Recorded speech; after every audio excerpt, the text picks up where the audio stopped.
भन्नाट रेसिपीमध्ये आपलं खूप खूप स्वागत. मी राजश्री कदम. चला तर आज मस्त आयुर्वेदिक काढा घेऊन आलेला आहे तुमच्यासाठी. तो म्हणजे आडोळसा.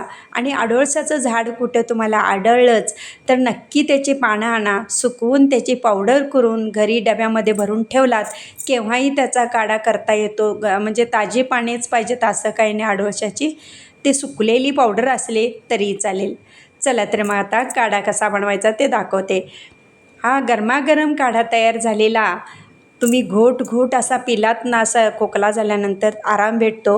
आणि चवीला म्हणाल तर तुरट कडवट असतो हा काढा थोडासा. आता ह्याचं झाड देखील तुम्हाला दाखवते. हे पहा, अशा पद्धतीचं हे झाड असतं. ह्याची पानं लांबट आकाराची असतात, फुलं पांढऱ्या कलरची फुलं येतात ह्याला.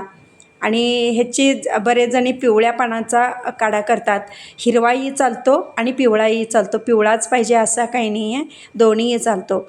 आता मी एका कपासाठी ना 2 ह्याच्यातली पानं काढून घेणार आहे. अशा लांबट आकाराची पानं असतात पहा. आणि कारण हे स्वच्छ धुवून घ्यायची. पशुपक्षी बसलेले असतात आणि मग त्याच्यावर घाण करतात, म्हणून आपण ही पानं स्वच्छ धुवून घ्यायची आहेत.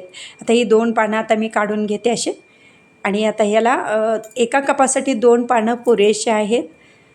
आणि इंग्लिशमध्ये म्हणाल तर ह्याचं नाव आहे मलाबारी नट, असं हे इंग्लिशमध्ये ह्याचं नाव आहे. आणि आडोळसाचा काढा ना अतिशय उत्तम गुणकारी आहे.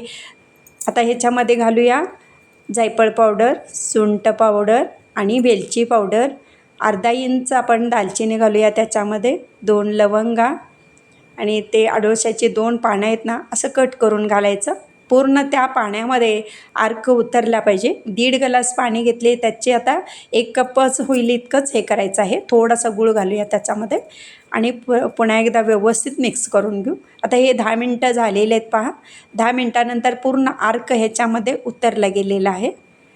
आणि जुनाट खोकला म्हणा किंवा कॅन्सरसारखे बरेच जणांना आजार असतात आणि तो खोकला काही केलं थांबत नाही, तर अशा काढा पिलात तर आराम भेटतो. नक्की आडोळसाचा काढा करून प्या. आणि मी बरेच चॅनलमध्ये अपलोड केलेले आहेत काढ्याची रेसिपी, नक्की पहा. माझे रेसिपी व पदार्थ आवडल्या चॅनलला सबस्क्राईब करा, बेल आयकॉन दाबा, लाईक करा, इतरांना शेअर करण्याचं विसरू नका. तसेच कमेंट करण्याचं विसरू नका. आपल्यासाठी अशीच नवनवीन पदार्थ आणेन. तोपर्यंत धन्यवाद.